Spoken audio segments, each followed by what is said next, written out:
Kuno kulabula eri mwenna ba housemaid bine bizibu bitera kutuuka ku mmwe. Njagala owulirize video eno bulungi nnyo omale ogiyitiremu munno omulala atagitegedde oba gwetannaba kutuukako. Njagala okubategeeza nti nno okutunda n'okukukusa ebitundu by'ekyama nga babijjamu ffe bankuba kyeyo oba oli muwala oba oli mulenzi ennaku zino kyeyongedde. Byeyongedde abaana babajjamu ebitundu by'ekyama byebiriwa twogera ku mutima, twogera ku bibumba, twogera ku nsigo, twogera ku bwongo. Ono omuwala gwe mulaba ku screen yange eno yali nkuba kyeyonga nze nga nkuba kyeyonga gwe yava e Uganda nga azze kukola atereza obulamu bwe n'obwa famire ye mukama we n'amulimbalimba n'amutwala mu ddwaliro ng'agamba bagenda mukebera COVID-19 teekako n'omukuba akayiso ka COVID-19 bwe batyo bamukuba eddagala eryebasa ne bamukolako operation ne bamujja mu ensigo emu kyova olaba nga afufukonyadde alemadde ali mu mbeera bw'ati gy'alimu lwakubanga bamuggyemu ensigo. Kino kitegeeza ki baganda bange njagala mubeere very careful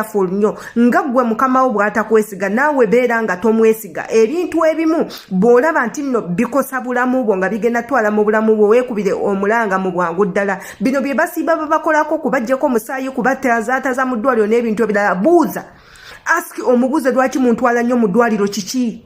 Musabe medical papers ze mujjeyo mu ddwaliro obeere nazo photocopy nga tonna sayininga kintu kyonna kyonna ng'oli mu ddwaliro nti bagenda kukuba mpiso bagenda kola kisooka omanye eddagala libagenda okukuba ddagala ki era litegeeza ki. Otherwise nga bwe nabagamba nti obulamu teri muntu yenna asobola kubwegendereza naye beera open minded.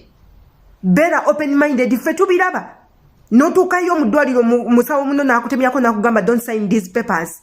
Abaana babajjamu ebitundu by'ekyama, abaana babatundamu ebitundu byabwe eby'omunda olumala okufa nga bakuze waka nga bagamba nti wafudde accident. So eno video gitegeezeeko muno omulala yenna atanaba kugifuna. Ono ayazze Uganda ng'ayagala kwokya passport ye oluvannyuma lw'okuba ng'akoledde ddala emyaka egiwera ku kyeyo era ng'agamba awulira abikooye. Ono yadde akalakasa emyaka 6 n'agamba kadde yatuule ewaka awulira akooye ekyeyo naka passport akyayagala katunulako oba akasule mu ttooyi oba agenda kakumako omuliro. Mukazi wattu yadde afunyewo ku ssente n'agamba kagenda akole ku bizinensi y'ebirooto bye alaba oba n'asobola okugiyimirizaawo. Yagenze n'afuna ekizimbe kyadde kya $50 buli mwezi n'asasula emyezi gye 3 naye gy'agenda okusula n'asasula ennyumba yadde ya 3 n'ateekamu bizinensi. Bizinensi myezi 3 gye yasasudde teyaguzizaayo yadde omulima kuba yadde ayagala restaurant era yagitaddewo n'atandika okukola. Teyaguzizaayo yadde omulima yadde n'omwa emmere. Bizinensi yapangisa ku kalina fulo yakubiri. Teri muntu ayinza kwambuka madala bannaye nti anoonya mmere. Ng'emmere y'omu kibuga bagitambuliza mu mabaketi. Yabadde yafunye ekizimbe nga kya mu kibuga. Emyezi 3 egyaweddeeko yasengudde bizinensi eyo n'afuna ennyumba ey'emitwalo 2 n'atandika okukolera awo. Wano yagenze okulaba akasente katandise omukendeerako mu bizinensi n'agamba yali yagula ettaka nga yaligulira mu yiika. N'agamba kagende wakiri mu yiika zezo kuba yali yagula yiika 4 ziri mu miliyoni 2+. Kagenda atundeko asobola okukola ki okwongera mu bizinensi ye naye asobola okwebeezaawo. Eryo ettaka muganda we yali muguliza ng'ali ku kyeyo. Muganda we yali muguliza yaliteeka mu ndagaano ng'eri mu mannya ga muganda we.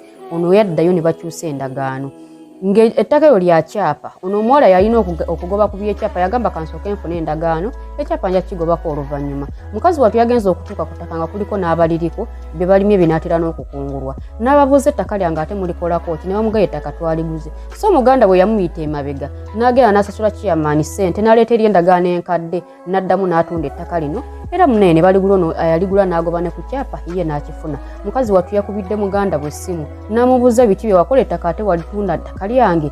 Muganda we yamugambye ekisooka oli lubuto beera mugezi okakkane pozi ng'oyagala kufa na lubuto eryo ettaka tolinaako kakwate ettaka lyange. So buli mwana wenna agenda okugula ettaka oba poloti oba ki beera mwegendereza. Mukazi wattu ali awo saawa zino ali lubuto bizinensi egudde gy'asula apangisaayo kati mulowooza zzaako ki akatabo singa yakasuula era ayagamba kimuka alinda azaale